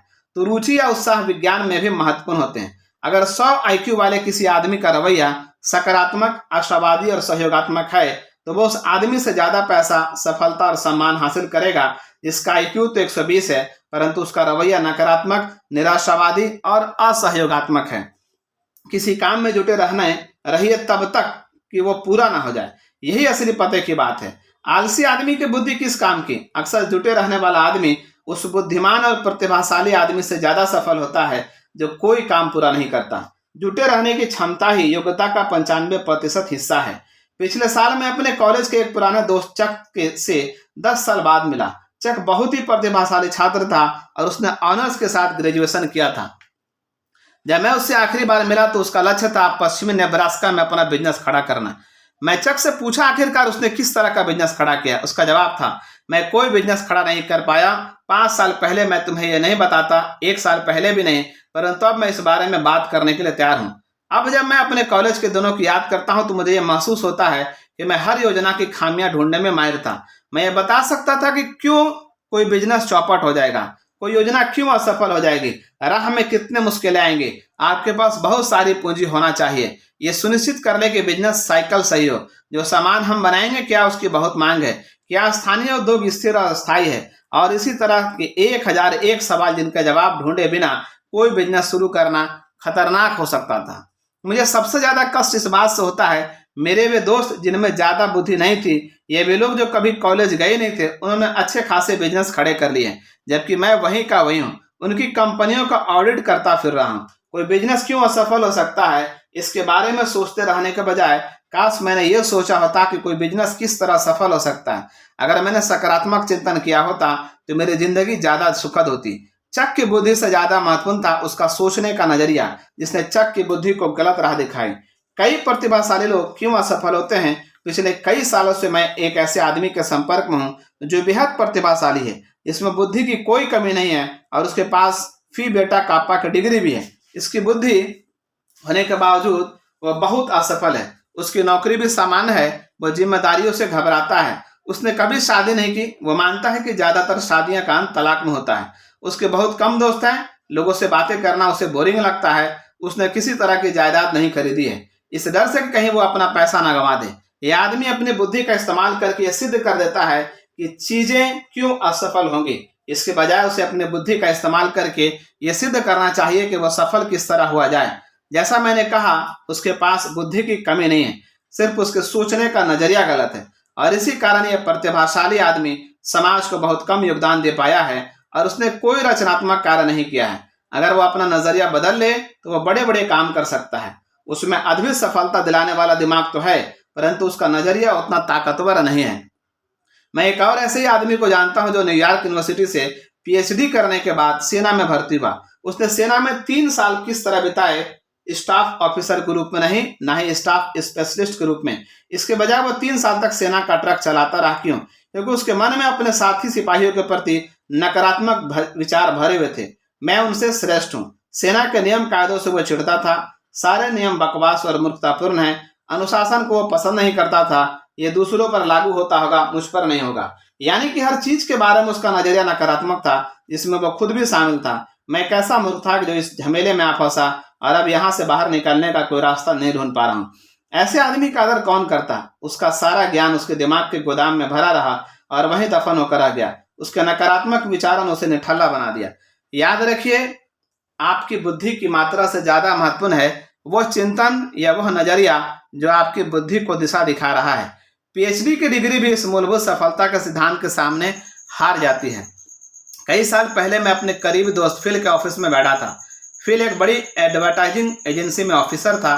फिल अपने एजेंसी के मार्केटिंग रिसर्च का निदेशक था और उसका काम जोरदार चल रहा था। क्या फिल बहुत दिमाग वाला था? बिल्कुल नहीं। फिल को रिसर्च तकनीक का जरा भी ज्ञान नहीं था। उसे आंकड़ों की बिल्कुल समझ नहीं थी। वो कॉलेज ग्रेजुएट भी नहीं था, हालांकि उसकी सभी मातहत कर्मचारी कॉलेज ग्रेजुएट थे। और फिल का दादा का यह नाटक भी नहीं करता था कि उसे रिसर्च के तकनीकी पहलू का ज्ञान है।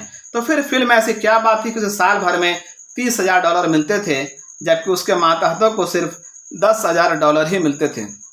फिल इंसानों का इंजीनियर था। फिल 100% सकारात्मक था। जब लोगों का उत्साह ठंडा पड़ जाता था तो फिल उन्हें प्रेरित कर सकता था। फिल उत्साही था, वो उत्साह पैदा कर सकता था। फिल में लोगों की समझ थी और इसलिए वह सचमुच जानता था कि उनसे कैसे काम लिया जा सकता है। और इससे भी बड़ी बात यह कि वो उन लोगों को पसंद करता था। कंपनी ने फिल को उन कर्मचारियों से 3 गुना ज्यादा बहुमूल्य समझा जिनमें उससे ज्यादा आईक्यू या दिमाग था। और निश्चित रूप से फिल में बुद्धि तो कम थी, परंतु उसको सोचने के तरीके या नजरिए ने उसे कंपनी के लिए इतना मूल्यवान बना दिया था। कॉलेज में दाखिले होने वाले 100 में से सिर्फ 50% ही ग्रेजुएट्स हो पाएंगे। मैं ये जानकर हैरान हुआ, इसलिए मैंने एक बड़ी यूनिवर्सिटी के डायरेक्टर ऑफ एडमिशन से इसका कारण पूछा। उसने कहा, इसका कारण कम बुद्धि नहीं है। अगर उनमें पर्याप्त योग्यता नहीं होती तो हम उन्हें दाखिला ही नहीं देते। और सवाल पैसे का भी नहीं है। आजकल जो भी अपने कॉलेज की फीस के लिए काम करने को तैयार है, उसके लिए काम की कोई कमी नहीं है। असली कारण है नजरिया या रवैया। आपको ये जानकर ताज्जुब होगा कितने सारे नौजवान सिर्फ इसलिए कॉलेज छोड़ देते हैं क्योंकि उन्हें प्रोफेसर पसंद नहीं होते, या उन्हें अपने विषय में मजा नहीं आता, या उन्हें पसंदीदा साथी नहीं मिलते। नकारात्मक नजरिए के कारण ही कई जूनियर एग्जीक्यूटिव ऊंचे पदों पर नहीं पहुंच पाते। ऐसे हजारों युवा एग्जीक्यूटिव हैं जिनमें पर्याप्त बुद्धि तो है, परंतु उनका रवैया नकारात्मक, चिड़चिड़ा, निराशावादी और अपमानजनक है। जैसा एक एग्जीक्यूटिव ने मुझे बताया, ऐसा दुर्लभ ही है कि हम किसी युवा ऑफिसर दिमाग या बुद्धि की कमी के कारण प्रमोशन नहीं देते। लगभग हमेशा इसका कारण होता है उसका रवैया या नजरिया। मुझे एक बीमा कंपनी ने एक रिसर्च करने को कहा। वे जानना चाहते थे कि उनके चोटी के 25% एजेंट 75% बीमा करने में सफल क्यों हो रहे हैं, जबकि सबसे नीचे के 25% एजेंट कुल बीमे का सिर्फ 5% बीमा ही क्यों कर पा रहे हैं। इसका कारण क्या था? हजारों फाइलों को गौर से देखा गया। इस रिसर्च में एक बात उभर कर सामने आई, सबसे चोटी के और सबसे निचले बीमा एजेंटों की बुद्धि में कोई खास अंतर नहीं था। उनकी सफलता में अंतर का कारण उनकी शिक्षा का अंतर भी नहीं था। बेहद सफल और बहुत असफल लोगों में जो सबसे बड़ा अंतर पाया गया वो था उनके रवैये या उनके नजरिए का। चोटी के बीमा एजेंट चिंता कम करते थे, ज्यादा उत्साही थे, लोगों को सचमुच पसंद करते थे।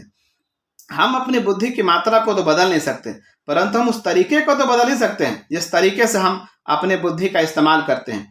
ज्ञान ही शक्ति है, अगर आप इसका रचनात्मक प्रयोग करें। बुद्धि के बहानाटाइटिस से जुड़ी हुई एक गलत धारणा यह है कि ज्ञान ही शक्ति है, परंतु यह बात पूरी तरह सही नहीं है। ये केवल आधी सही है। ज्ञान केवल संभावित शक्ति है। ज्ञान शक्ति तभी बनता है जब इसका उपयोग किया जाता है, और सिर्फ तभी जब ये उपयोग सकारात्मक या रचनात्मक हो। एक बार महान वैज्ञानिक आइंस्टीन से किसी ने पूछा कि एक मील में कितने फुट होते हैं। आइंस्टीन ने जवाब दिया, मुझे नहीं मालूम। मैं अपने दिमाग में ऐसी जानकारी क्यों भरूं जो मैं किसी भी किताब से 2 मिनट में हासिल कर सकता हूं।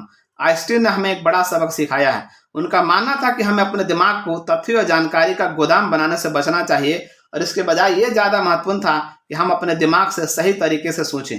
एक बार हेनरी फोर्ड ने द शिकागो ट्रिब्यूनल पर मानहानि का मुकदमा ठोक दिया। कारण यह था कि उस अखबार ने फोर्ड को अज्ञानी कह दिया था। फोर्ड ने उनसे यह सिद्ध करने को कहा। द ट्रिब्यूनल ने फोर्ड से दर्जनों सवाल पूछे, जैसे बेनेडिक्ट अर्नाल्ड कौन थे, क्रांति का युद्ध कब लड़ा गया इत्यादि, और फोर्ड ज्यादातर सवालों के जवाब नहीं दे पाए क्योंकि उनकी औपचारिक शिक्षा कम हुई थी। आखिरकार फोर्ड काफी परेशान होकर गुस्से से बोले, मैं इन सवालों के जवाब तो नहीं जानता, परंतु मैं 5 मिनट में ऐसे आदमी को ढूंढ सकता हूं जो इन सारे सवालों का जवाब जानता हो। हेनरी फोर्ड ने फालतू की जानकारी हासिल करने में कभी रुचि नहीं ली। उन्हें यह बात मालूम थी कि हर सफल एग्जीक्यूटिव जानता है, दिमाग को तथ्यों का गैरेज मत बनाओ, ये जानकारी रखो कि जानकारी कहां से हासिल हो सकती है। तथ्यों के आदमी का मोल क्या है। मेरे एक दोस्त के साथ एक बहुत रोचक शाम गुजरी। मेरा दोस्त एक नई परंतु तेजी से बढ़ रही कंपनी का प्रेसिडेंट है। टीवी पर एक लोकप्रिय क्विज कार्यक्रम आ रहा था। जिस आदमी से सवाल पूछे जा रहे थे वो पिछले कुछ सप्ताह से लगातार आ रहा था। वो सभी तरह के सवालों का जवाब दे सकता था, चाहे इनमें से कुछ सवाल कितना ही मूर्खतापूर्ण क्यों न लगे। जब उस आदमी ने एक बहुत मुश्किल सवाल का जवाब दिया जिसका संबंध अर्जेंटीना के किसी पहाड़ से संबंधित था, तो मेरे दोस्त ने उससे पूछा, तुम्हें क्या लगता है मैं इस आदमी को कितने $, की नौकरी दूंगा? कितने की? मैंने पूछा। $300 से 1 सेंट भी ज्यादा नहीं, प्रति सप्ताह नहीं, प्रति माह भी नहीं, बल्कि जीवन भर। मैंने उसके ज्ञान की थाह ले ली है। वह विशेषज्ञ सोच नहीं सकता, वो केवल रट सकता है, याद कर सकता है। वो इंसानी इंसाइक्लोपीडिया है, और मैं समझता हूँ मैं $300 में एक अच्छा इंसाइक्लोपीडिया खरीद सकता हूँ। वास्तव में शायद ये कीमत भी उसके लिए ज्यादा होगी। इस आदमी को जितना पता है उसका 90% हिस्सा तो मुझे $2 की जनरल नॉलेज की किताब में ही मिल जाएगी।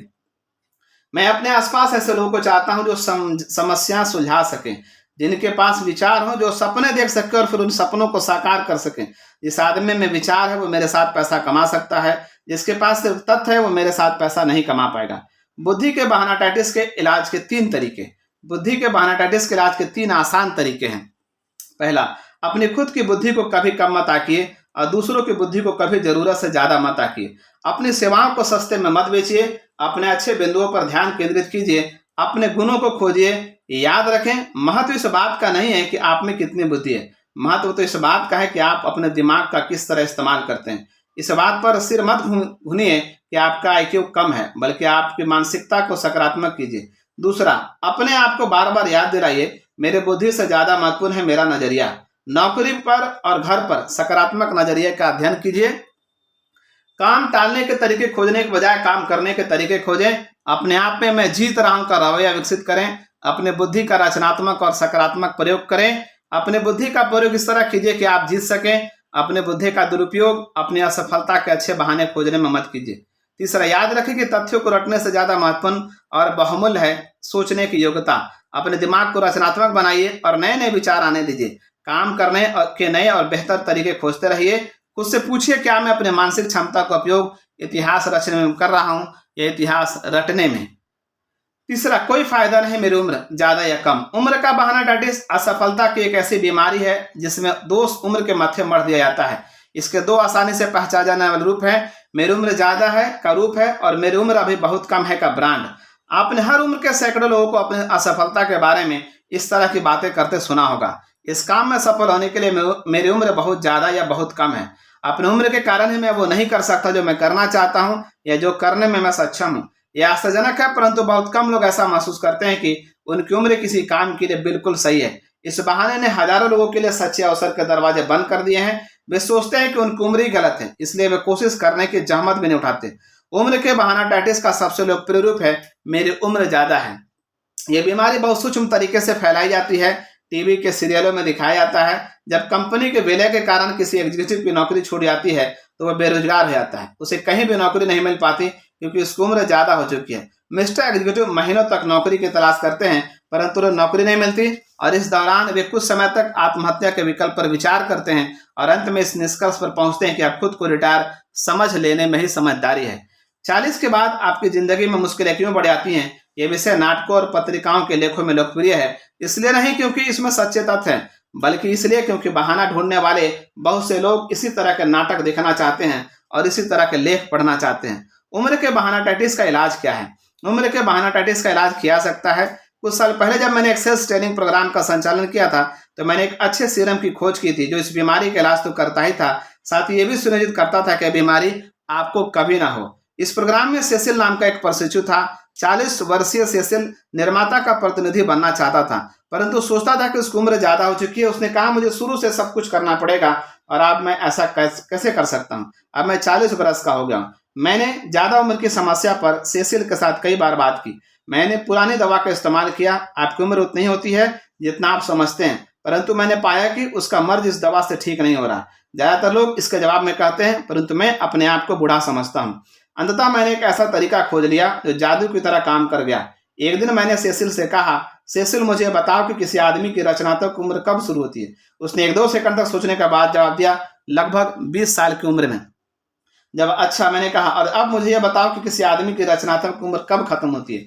सेसिल ने जवाब दिया, मुझे लगता है अगर वो तंदुरुस्त है और अपने काम को पसंद करता है तो कोई आदमी 70 साल की उम्र तक रचनात्मक कार्य कर सकता है। ठीक है, मैंने कहा, बहुत से लोग 70 साल के बाद भी बहुत से रचनात्मक कार्य करते हैं, परंतु मैं आपसे सहमत हो जाता हूं किसी आदमी के रचनात्मक कार्य करने की उम्र 20 साल से 70 साल के बीच होती है और इस दौरान उसके पास 50 साल यानी कि आधी सदी होती है। सेसिल, मैंने कहा, अभी आप 40 साल के हैं, आपकी रचनात्मक जिंदगी कितनी खत्म हो चुकी है? 20 साल, उसने जवाब दिया। और आपकी रचनात्मक जिंदगी भी कितनी बाकी है? 30 साल, उसने जवाब दिया।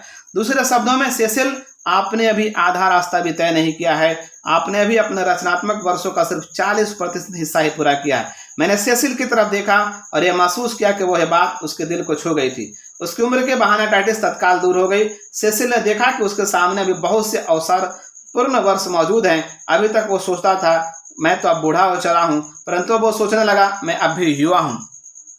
सेसिल ने महसूस किया कि हमारी उम्र कितनी है इस बात का कोई खास महत्व नहीं होता। दरअसल उम्र के बारे में हमारा नजरिया ही हमारे लिए वरदान या शाप बन जाता है। उम्र के बहाना डायबिटीज का इलाज करने से आपके लिए अवसरों के बंद दरवाजे खुल जाएंगे जिन पर इस बीमारी की वजह से ताला लगा हुआ था। मेरे एक रिश्तेदार ने अलग अलग तरह के काम करने में अपने कई साल बर्बाद किए, जैसे सेल्समैनशिप, अपना बिजनेस करना, बैंक में काम करना, परंतु ये तय नहीं कर पाया कि वो क्या करना चाहता था या उसे कौन सा काम पसंद था। आखिरकार वो इस नतीजे पर पहुंचा कि वह पादरी बनना चाहता था, परंतु जब उसने इस बारे में सोचा तो उसने पाया कि उसकी उम्र ज्यादा हो चुकी है। अब वो 45 का था, उसके 3 बच्चे थे और उसके पास पैसा भी ज्यादा नहीं था, परंतु सौभाग्य से उसने अपनी पूरी ताकत जुटाई और खुद से कहा, चाहे मेरी उम्र 45 साल हो या 65 साल, मैं पादरी बन के दिखाऊंगा। उसके पास आस्था का भंडार था और उसके सिवा कुछ नहीं था। उसने विस्कॉन्सिन में 5 वर्षीय धर्मशास्त्र प्रशिक्षण कार्यक्रम में अपना नाम लिखवा लिया। 5 साल बाद वह पादरी बन गया और इलिनॉय की चर्च में अपने लक्ष्य को हासिल करने में कामयाब हुआ। बूढ़ा बिल्कुल नहीं, अभी तो उसके सामने 20 वर्ष की रचनात्मक जिंदगी बाकी थी। मैं इस आदमी से हाल ही में मिला था और उसने मुझे बताया, अगर मैंने 45 की उम्र में इतना बड़ा फैसला नहीं लिया होता तो मेरी बाकी जिंदगी दुख भरी होती, जबकि अभी मैं अपने आप को उतना ही युवा समझता हूँ जितना कि मैं 25 वर्ष पहले था। और उसकी उम्र कम लग भी रही थी। जब आप उम्र के बहाना टाइटिस को हरा देते हैं, इसका स्वाभाविक परिणाम यह होता है कि आप में युवावस्था का आशावाद हो जाता है और आप युवा दिखने भी लगते हैं। जब आप उम्र की सीमाओं के अपने डर को जीत लेते हैं तो आप अपने जिंदगी में कुछ साल तो जोड़ ही लेते हैं, अपने सफलता में भी कुछ साल जोड़ लेते हैं। यूनिवर्सिटी के मेरे एक पुराने सहयोगी ने मुझे ऐसा दिलचस्प तरीका बताया जिससे उम्र के बहाना टाइटिस को हराया जा सकता था। बिल ने हार्वर्ड से 30 के दशक में ग्रेजुएशन किया था। 24 साल तक स्टॉक ब्रोकर रहने के बाद बिल ने यह फैसला किया कि वह कॉलेज प्रोफेसर बनेगा। बिल के दोस्तों ने उसे चेतावनी दी कि बहुत मेहनत का काम है और उससे उस उम्र में उतनी मेहनत नहीं होगी, परंतु बिल ने अपने लक्ष्य को हासिल करने का पक्का इरादा कर लिया था और उसने 51 वर्ष की उम्र में यूनिवर्सिटी ऑफ इलिनॉय में दाखिला लिया। 55 वर्ष की उम्र में उसे डिग्री मिली। आज बिल एक बढ़िया आर्ट्स कॉलेज में डिपार्टमेंट ऑफ इकोनॉमिक्स का चेयरमैन है। वो सुखी भी है। वो मुस्कुराते हुए कहता है, अभी तो मेरे जिंदगी की 1/3 बेहतरीन साल बाकी हैं। ज्यादा उम्र का बहाना असफलता देने वाली बीमारी है, इसे हराइए वरना यह आपको हरा देगा। कोई आदमी ज्यादा छोटा कब होता है? मेरी उम्र अभी बहुत कम है कि भी बहाना टाइटिस का एक ऐसा प्रकार है जिसने कई लोगों का भविष्य चौपट कर दिया है। लगभग 1 साल पहले मेरे जेरी नाम का 23 वर्षीय युवक मेरे पास एक समस्या लेकर आया। जेरी सर्विस में एक पैरा टूपर था और इसके बाद वह कॉलेज गया था। कॉलेज जाते जाते भी जेरी ने अपनी पत्नी और बच्चों की खातिर एक बड़ी ट्रांसफर फंड स्टोरेज कंपनी के लिए सेल्समैन का काम किया। उसने बहुत बेहतरीन काम किया, कॉलेज में भी और कंपनी में भी। परंतु आज जेरी चिंतित था। डॉक्टर स्वाड, उसने कहा, मेरा एक समस्या है। मेरी कंपनी ने मुझे सेल्स मैनेजर बनाने का फैसला किया है। इससे मैं 8 सेल्समैनों का सुपरवाइजर बन जाऊंगा। मैंने कहा, बधाई, ये तो बहुत बढ़िया बात है, फिर तुम इतने परेशान क्यों दिख रहे हो? उसने जवाब दिया, मुझे जिन 8 लोगों का सुपरवाइजर बनाया गया है वे सभी मुझसे 7 से लेकर 21 साल तक बड़े हैं। मुझे ऐसे में क्या करना चाहिए? क्या मैं ये काम ठीक से कर सकता हूँ? जेरी, मैंने कहा, तुम्हारी कंपनी का जनरल मैनेजर तो यह समझता है कि तुम ये काम ठीक से कर पाओगे, वरना वो तुम्हें सुपरवाइजर बनाता ही क्यों? सिर्फ 3 बातें याद रखो और हर चीज ठीक हो जाएगी। पहली बात तो ये कि उम्र पर ध्यान ही मत दो। खेत में कोई बच्चा तभी आदमी माना जाता है जब वह साबित करता है कि वह आदमी के बराबर काम कर सकता है। उसकी उम्र से इसका कोई लेना देना नहीं होता और यही तुम्हें भी साबित करना है। जब तुम्हें साबित कर दोगे कि तुम सेल्स मैनेजर के काम को अच्छी तरह कर सकते हो तो तुम अपने आप को बेहतर पाओगे। दूसरी बात, अपने प्रमोशन पर कभी इतराने की कोशिश मत करना। सेल्समैनों के प्रति सम्मान दिखाना, उनसे सलाह लेना, उन्हें यह महसूस कराना कि वे एक टीम के कप्तान के साथ काम कर रहे हैं, किसी तानाशाह के साथ नहीं। अगर तुम ऐसा करोगे तो वे लोग तुम्हारे साथ काम करेंगे, ना कि तुम्हारे विरुद्ध। तीसरी बात, इस बात की आदत डाल लो कि तुमसे ज्यादा उम्र वाले लोग तुमसे अधीन काम करें। हर क्षेत्र का लीडर जल्द ही यह जान लेता है कि उसकी उम्र अपने कई अधीनस्थों से कम है, इसलिए इस बात की आदत डाल लो। ये आगे आने वाले सालों में तुम्हारे काफी काम आएगी जब तुम्हें और भी बड़े अवसर मिलेंगे। और याद रखो, जेरी, तुम्हारी उम्र तुम्हारी सफलता की राह में कभी बाधा नहीं बनेगी जब तक कि तुम खुद उसे बाधा ना बनाओ। आज जेरी का काम बढ़िया चल रहा है, उसे ट्रांसपोर्टेशन बिजनेस पसंद है और कुछ ही सालों में वो अपनी खुद की कंपनी की योजना बना रहा है। कम उम्र भी बाधा नहीं बनती। जब आप खुद ऐसा सोचते हैं, आप अक्सर सुनते होंगे कई कामों में काफी शारीरिक परिपक्वता की जरूरत होती है, जैसे सिक्योरिटी या बीमा बेचने में। किसी निवेशक का विश्वास जीतने के लिए या तो आपके बाल सफेद होने चाहिए या फिर आपके सिर पर बाल ही नहीं होने चाहिए। ऐसा सोचना सरासर मुक्ता है। असली महत्व तो इस बात का है कि आप अपना काम कितनी अच्छी तरह से करते हैं। अगर आप अपने काम पर पकड़ रखते हैं, लोगों को समझते हैं और आप पर्याप्त परिपक्व हैं, उम्र का योग्यता से कोई लेना देना नहीं होता, जब तक कि आप खुद को यकीन ना दिला दें कि उम्र और केवल उम्र ही आपको सफलता या असफलता दिला सकता है। कई युवा लोग ये महसूस करते हैं कि वे अपनी कम उम्र के कारण जिंदगी के दौड़ में पीछे हैं। हो सकता है किसी ऑफिस में कोई असुरक्षित आदमी या वो आदमी जिससे अपने नौकरी छूटने का डर हो, आपको आगे बढ़ने की राह में रोड़े डाले, और हो सकता है वो आपकी उम्र का और आपके अनुभव का कमी का जिक्र करे। परंतु आपको ऐसे असुरक्षित लोगों की बातों पर ध्यान देने की जरूरत नहीं है। कंपनी के मालिक, कंपनी के मैनेजर ऐसा नहीं सोचेंगे। वे आपको उतनी ही जिम्मेदारी देंगे जितना कि आप निभा सकें। ये साबित कीजिए कि आप में योग्यता है, सकारात्मक रवैया है और आपकी कम उम्र आपके प्लस पॉइंट के रूप में गिनी जाएगी। संक्षेप में, उम्र के बहाना टाइटिस के इलाज ये हैं। अपने वर्तमान उम्र के बारे में सकारात्मक सोच रखिए। हिसाब लगाइए कि आपके पास कितना रचनात्मक समय बचा है। याद रखिए, 30 साल के आदमी के पास अपने जीवन का 80% रचनात्मक समय शेष है और 50 साल के आदमी के पास अभी 40% समय शेष है। भविष्य में वो काम करिए जो आप सचमुच करना चाहते हो।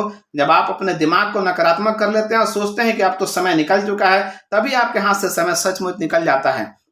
ये सोचना छोड़ दीजिए, मुझे यह काम सालों पहले शुरू कर देना चाहिए। परंतु मेरा मामला अलग है, मेरी तो किस्मत ही खराब है। हाल ही में मैंने सड़क दुर्घटनाओं के बारे में एक ट्रैफिक इंजीनियर की बातें सुनी। उसका कहना था कि हर साल सड़क दुर्घटनाओं 40,000 लोग मर जाते हैं। उनकी चर्चा का मुख्य बिंदु यह था कि शायद ही कभी कोई सच्ची दुर्घटना होती हो। हम जिसे दुर्घटना मानते हैं वो दरअसल किसी मानवीय या मशीनरी गड़बड़ी का परिणाम होती है। यह ट्रैफिक विशेषज्ञ जो बात कह रहा था उसका मूल भाव दार्शनिक और चिंतक हमें सदियों से सिखाते आ रहे हैं। हर चीज का कोई ना कोई कारण होता है, कोई भी चीज बिना कारण के नहीं होती। अगर किस्मत के सहारे जनरल मोटर्स को एक बार फिर गठित करें।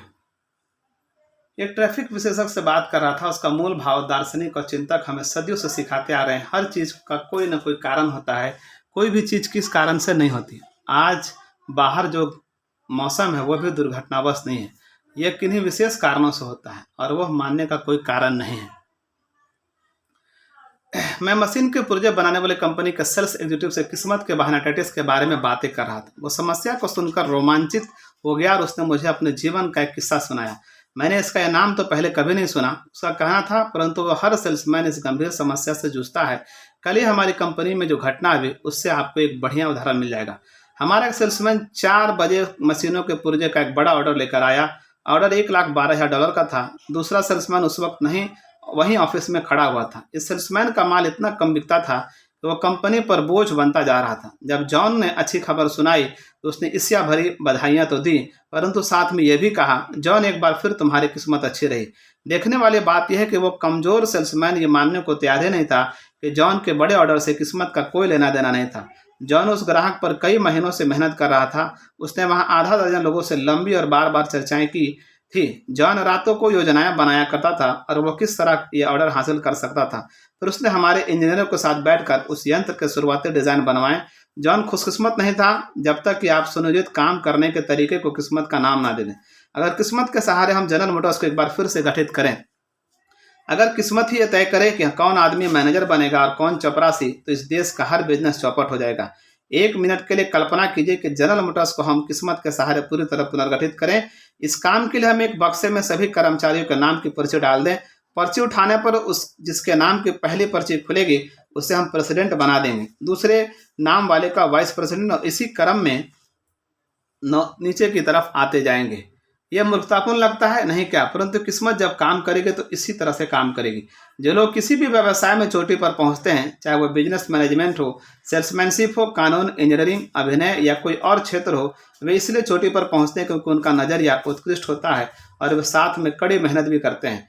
किस्मत के बहानाटाइटिस के 2 तरीकों से जीतिए। पहला, कारण और परिणाम के नियम को स्वीकार कीजिए। जब आपको लगे कोई आदमी खुशकिस्मत है तो जरा गौर से देखिए। जब आपको ये दिखेगा कि जिसे आप पहले नज़र में अच्छी किस्मत समझते थे, दरअसल वो तैयारी, योजना, सफलता के नज़रिए का परिणाम है। इसी तरह किसी आदमी को बदकिस्मती को भी गौर से देखिए। आपका इसके पीछे भी कुछ कारण, इसके कारण मिस्टर सफल को जब झटका लगा तो वे उससे कुछ सीखते हैं और उससे लाभ उठाते हैं, परंतु जब मिस्टर असफल हारते हैं तो वे अपनी असफलता से कुछ नहीं सीखते और बहाने बनाते रहते हैं। दूसरा, कभी भी दिव्य स्वप्न मत देखिए। अपने मानसिक ऊर्जा को ऐसे समय देखने में जाया मत कीजिए जिसमें बिना मेहनत के सफलता हासिल की जा सकती हो। हम किस्मत के सहारे सफल नहीं होते। सफलता उन चीज़ों को करने से आती है और उन सिद्धांतों में पारंगत होने से मिलती है जो सफलता में सहायक होते हैं। प्रमोशन, जीत, जीवन की अच्छी चीज़ों में किस्मत का सहारा मत लीजिए। किस्मत से ये चीज़ें नहीं मिला करती। इसके बजाय आप अपने आप में ऐसे गुण विकसित कीजिए, आप सचमुच एक विजेता बन जाएंगे। थैंक यू, आपने इस को सुना। आपको अगर अच्छा लगा तो इसको लाइक, सब्सक्राइब जरूर कीजिए, शेयर कीजिए। Thank you.